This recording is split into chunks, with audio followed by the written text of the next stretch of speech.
안녕하세요, 여러분들. 반갑습니다. 다이아제입니다. 저번 시간에 제가 이제 혀와 관련된 훈련을 통해서 소리를 모으고 열린 소리를 만들고 이런 거를 할 수 있다라고 이제 말씀을 드리면서 영상을 올렸는데, 제가 영상에 문제가 생겨가지고 혀 모양을 이제 못 보여드렸어요. 그래서 여러분들이 또 좀 답답해 하시는 부분이 있으실 거라는 생각이 있어서 혀 모양 또 보여주시면 안 되나요? 이렇게 또 말씀을 하신 분이 계시길래 오늘 영상에 대한 언급을 하기에 앞서서 혀 모양을 먼저 한번 보여드리도록 하겠습니다. 일단은 에라는 발음을 할 때는 혀가 끝이 좁아져야 되고요. 아라는 발음을 할 때는 혀의 끝이 둥글게 되어져야만 해요. 그래서 에를 하는데 여기가 막 넓은 거예요, 혀 끝이. 그러면은 그것도 뭔가 자기가 평상시에 발성을 발음에 맞지 않게 쓴다라는 것도 되겠고, 그리고 이 훈련을 할 때는 특히나 더 에라는 소리를 낼 때 혀끝이 둥글거나 넓으면 안 돼요. 그런 사람들은 참 보기 드물 것 같은데요. 혹시나 자기가 그런 케이스에 해당된다. 그러면은 이제 혀끝을 좁게 만들어서 에라는 발음을 내게 해야 되겠죠.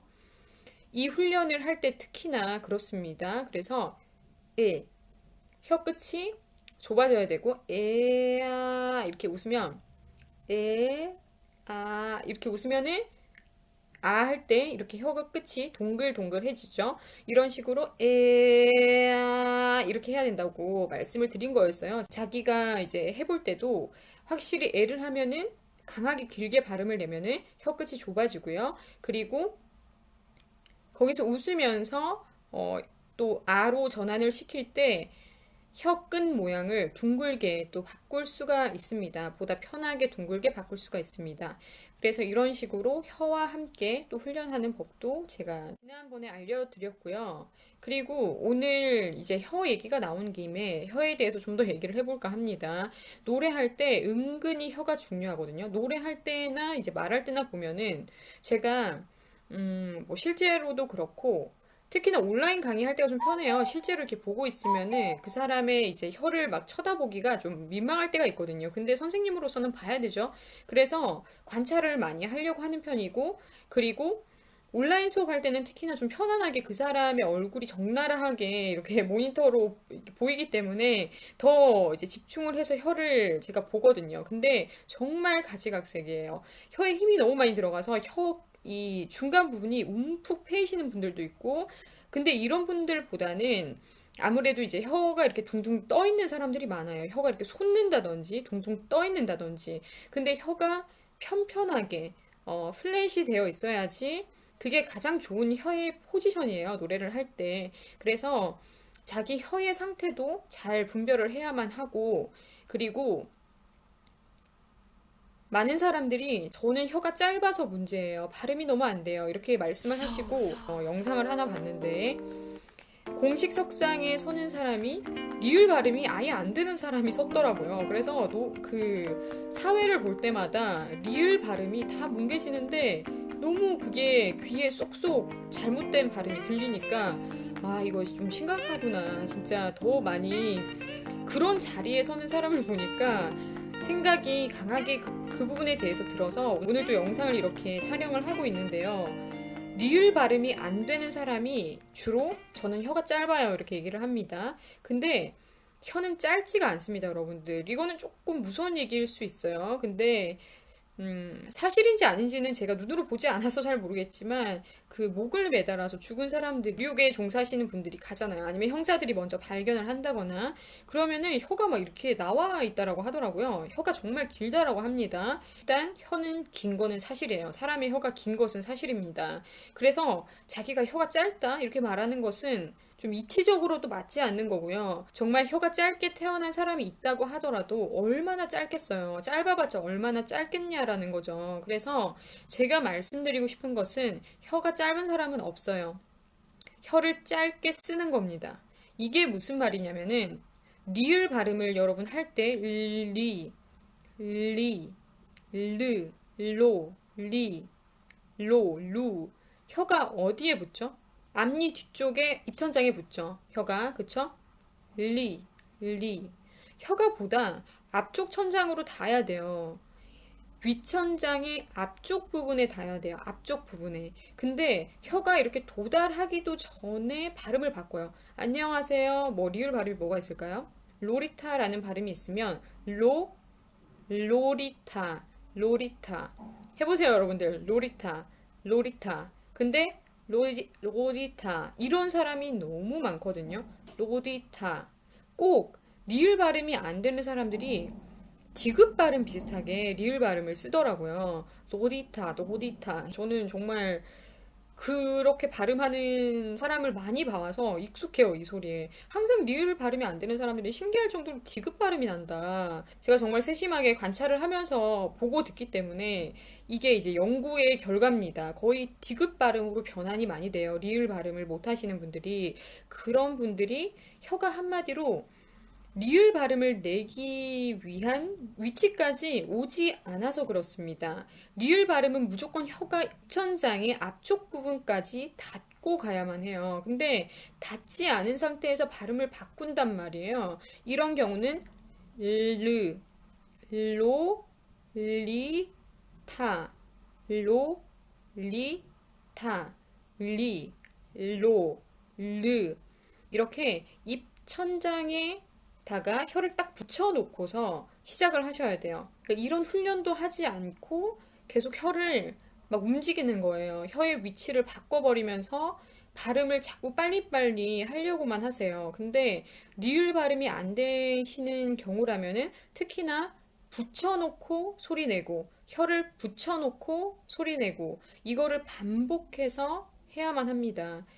리 붙여놓고 르 붙여놓고 루 이렇게 항상 혀가 있어야 되는 그 위치에 있어야지 내가 내고자 하는 발음이 나요. 내가 내고자 하는 발음을 내기 위한 혀의 위치가 다 달라요. 그렇기 때문에 그 위치까지 내 혀가 도달하지 못했다. 그런데 소리를 냈다. 그러면 그 발음은 당연히 안 나오는 거예요. 제가 이거를 한국에 갔었을 때도 세미나 때도 얘기를 했었거든요. 이게 정말 중요한 팁이고요. 혀를 정말 잘 써야만 합니다. 혀의 위치가 그 발음을 내기 위한 위치까지 정확하게 도달한 상태에서 소리를 내주는 습관을 정확하게 귀를 들이셔야만 해요.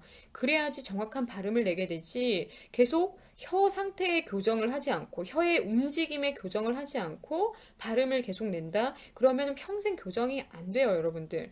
발음 교정할 때는 정말 천천히 연습하는 게 핵심 중에 핵심이고요. 그러면서 혀의 위치를 먼저 만들어 놓거나 입 모양을 먼저 만들어 놓고서 소리를 내야지 내가 내고자 하는 정확한 발음이 나온다라는 거죠. 혀가 짧은 사람은 없습니다. 발음에 문제가 생길 정도로 혀가 짧은 사람은 없어요.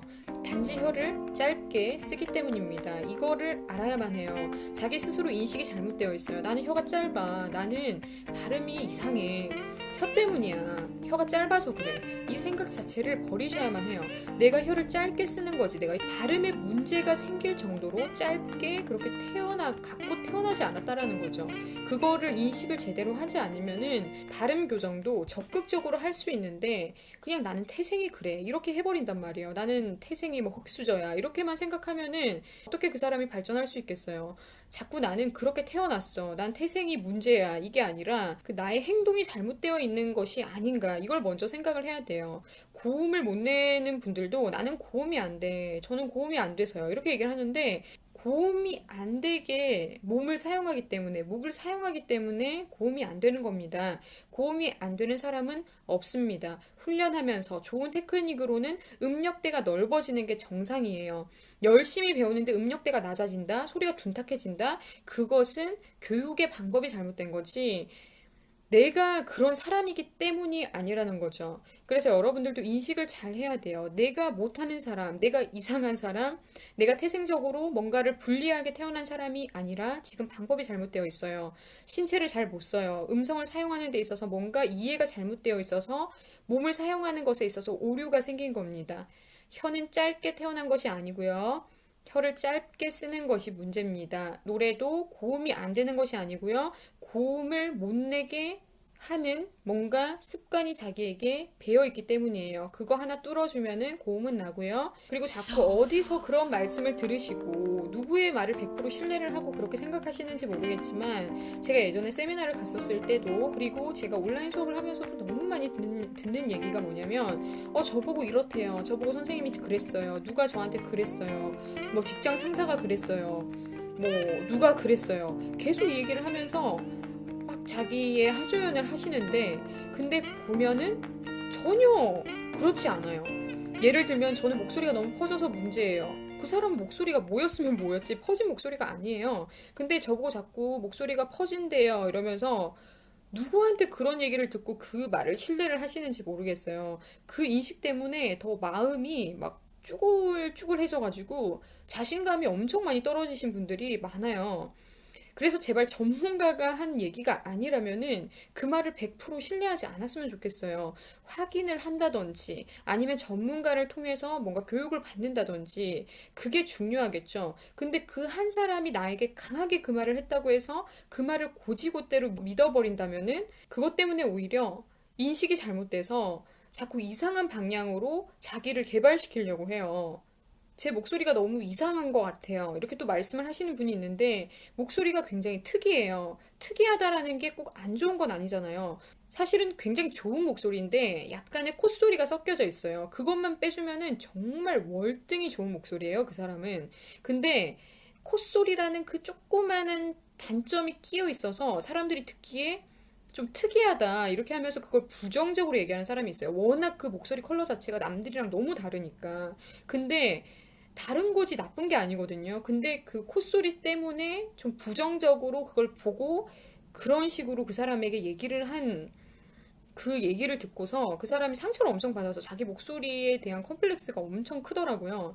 그래서 제가 도대체 누구한테 그런 말을 들었나요? 이렇게 하면은 뭐 몇 사람이 그랬어요. 뭐 이러는데 그걸 또 파서 막 물어보면은 어떤 한 사람이 그런 경우가 또 많더라고요. 그래서 확대 해석을 참 많이 하시는구나. 왜냐면 그 얘기가 너무 충격적이었나 보죠, 자기한테. 그래서 자기도 모르게 그 어떠한 한 사람이 한 얘기를 정말 모두가 나한테 그렇게 한 말처럼, 모두가 그렇게 생각하는 것처럼 인식을 하고 마음이 힘들어 하시는 분들이 많더라고요. 그래서 이런 것들 오류가 없어야 되겠습니다. 그래서 여러분들이 꼭 이런 부분을 판단을 잘 하시고 확인을 꼭 받으시고 그렇게 하면서 자기 개발을 같이 해 나가기를 또 바라는 마음으로 혀에 대한 얘기 그리고 누구의 말을 듣고서 그 말을 믿고 확신을 하고 가느냐. 이게 참 중요해요. 저 사람이 다 책임져 줄 것도 아닌데, 전문가도 아닌데, 하는 말을 내가, 이 말 그렇구나. 이 말이 맞겠구나.